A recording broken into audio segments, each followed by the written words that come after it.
यह संस्मरण ब्रह्मचारिणी मुन्नी दीदी द्वारा लिखित है।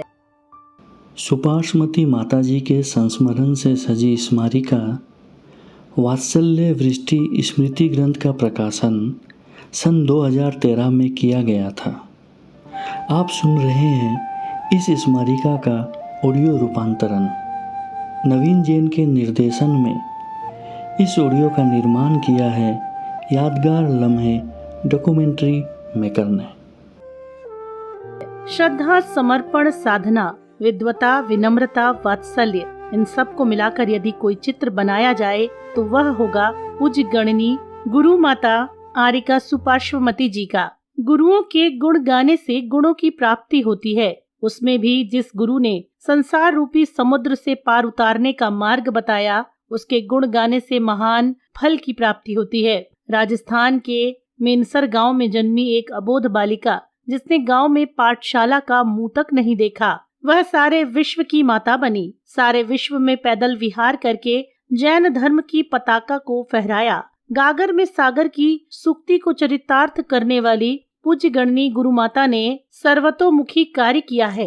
अपनी लेखनी से कई ग्रंथों को लिखा। लेखनी अंत समय तक चलती रही। जीवहा पर साक्षात सरस्वती विद्यमान थी। माताजी ने अपने दीक्षित काल में अनेकों महान कार्य किए। गुरु की महिमा वर्णी न जाए। गुरु नाम जपो मन वचन काए। गुरु माँ को नमोकार मंत्र पर अटूट श्रद्धान था। वह कहती थी, जो काम कोई नहीं कर सकता वह नमोकार मंत्र के जाप से हो जाता है।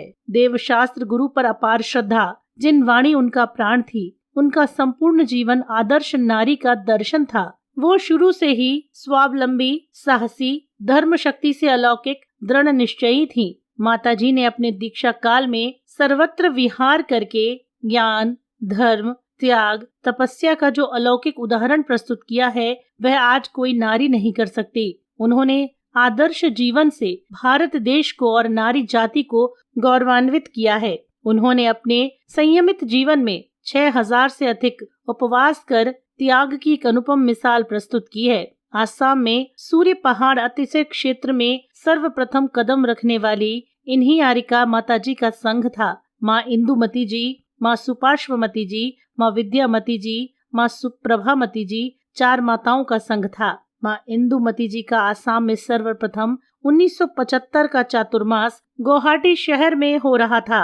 मेरे माता पिता मुझे गुवाहाटी लाए और मैंने बिना किसी हिचकिचाहट के माँ इंदुमती जी के समक्ष शूद्र जल का त्याग किया। संघस्थ सभी माताजी, नानी, दादी, चाची थीं। खूब लाड़ प्यार मिला। तभी से संघ में लगातार आना जाना होता रहा। माताजी ने कभी कुछ भी नहीं कहा। मैंने कभी मना नहीं किया। सन 1988 तिनसुकिया चातुर्मास करने के पहले माताजी ने मेरे से कहा, तुम तिनसुकिया रहोगी तब मैं चातुर्मास करूंगी। मैंने उसी समय माताजी को वचन दिया, माताजी मैं जरूर रहूंगी, आप चातुर्मास जरूर करें। उस प्रवास में 8 माह तक मैं माताजी के पास रही। जब कभी समाधि का प्रसंग आता या और भी माताजी फोन करवाती, मैं दूसरे ही दिन माताजी के पास पहुंच जाती थी।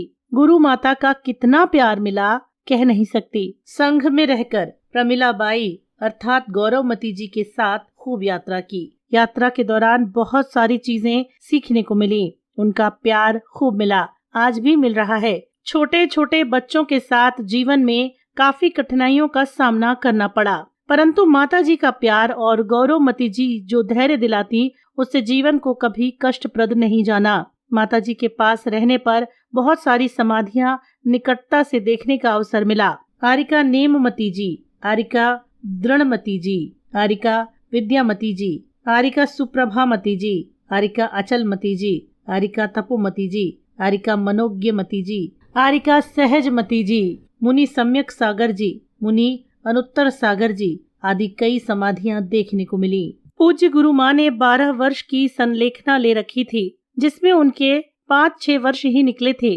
बड़के वालाजी प्रवास में माताजी का स्वास्थ्य कुछ कमजोर हो गया, परंतु गुरु माँ हम सबको अचानक छोड़कर इस नश्वर शरीर से मुक्त हो जाएंगी, ऐसा जरा भी आभास न था। आयु कर्म का खेल भी विचित्र है। पूज्य गुरु माँ का वियोग अंतर को झकझोर रहा है, परंतु उनकी शिक्षा, उनके आदर्श, उनके उपदेशों को याद कर एक संबल मिलता है। और मन में उनके बनाए मार्ग पर चलकर मनुष्य पर्याय की सार्थकता की ज्योति प्रज्वलित होती है। यही भावना भाती हूँ कि मैं दीक्षा के उत्कृष्ट पद को पाकर समाधि पूर्वक देह का त्याग कर सकूं।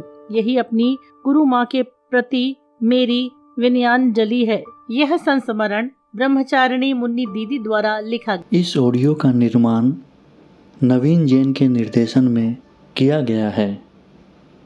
यादगार लम्हे डॉक्यूमेंट्री मेकर की प्रस्तुति।